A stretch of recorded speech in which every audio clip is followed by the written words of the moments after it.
Hi, I'm Ashley Galante of Extra Frame. I'm here with Brad Angelo, who just won the World Series of Bowling Viper Championship. Brad, what adjustment did you make in the third frame of that game? Well, I struggled a little bit during the 8 shots I had prior to the match. I had a really good reaction with the IQ Tour Gold prior to the start of the entire show. And the other 3 guys really burned up that front part of the lane. I tried moving left, but it caused too much angle, and I threw a pretty decent shot in the first shot. I kind of ripped the rack. The second shot the second frame, it went and it just sailed on me. And so in the third frame on the left lane, which was a tighter lane down lane, I went and I said, all right, just make sure you catch it. Make sure you get it back up the corner. And off my hand, I mean, I really caught it pretty hard, and it checked and went through the nose, and I left the split. And so I took the thumb out of the ball. I used the IT made by Vice. I took the thumb out, and I adjusted the tape a little bit in it to help me get a little bit flatter release off of the ball so it wouldn't check quite as much. So I just changed my axis rotation a little bit, and I put another piece of tape in.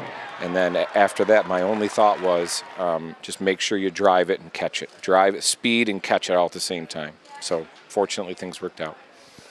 Now, what ball did you use? I used, well, I mentioned the IQ Tour Gold. That was a great reaction in practice, but I ended up changing to a high road that Del Ballard and Jim Callahan laid out right before the show. Drilled the ball specifically for the show. That might be the only game that ball's ever used, because that was just a really neat deal. Hats off to them and the job that they did all week. Del was right behind me all week long. Jim Callahan, thanks guys.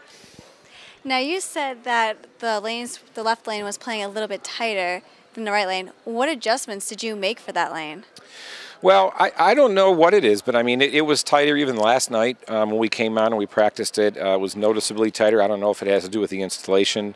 It seems every pattern, no matter what pattern they put on that, on this pair of lanes, the left lane is a little tighter down lane. So, you know, my adjustment was going to be just move left and throw it slower and be able to do my little trick that I do that not many other people can do.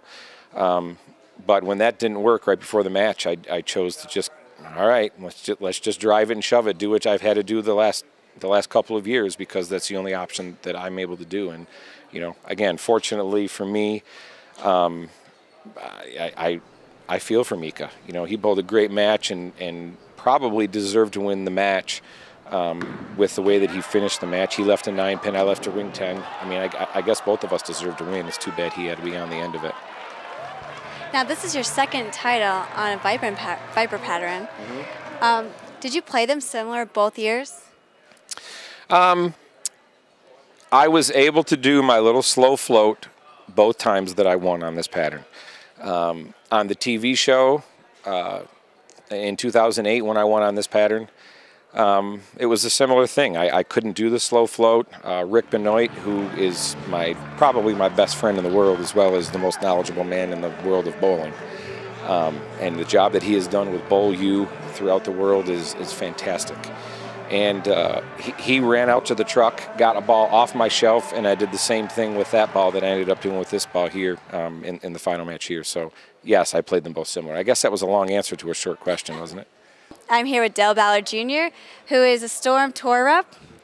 So what was Brad's plan of attack going into the match? We saw that the left lane was playing different than the right. Well, basically what it was is whenever he moved left, the ball never got to the spot. So when he threw it hard to get it to the spot, then it wouldn't read it. So he was forced basically to move back to the right and drive it down the lane. And for me, I always love the high road, only because the lane seems to, when they burn up, the ball always seems to match up on the lane. I mean, you can have 3 or 4 of them. One of them's going to match up well. And that's exactly what happened out there. Now, what did Brad's arsenal consist of? He had a Marvel Pearl, an IQ Tour Pearl, and the high road. That was the 3 balls we were going with. And possibly a Frantic. If this ball wiggled a little bit through the mid lane, then a Frantic. Now, how did the lanes play different from practice session to the tournament to TV?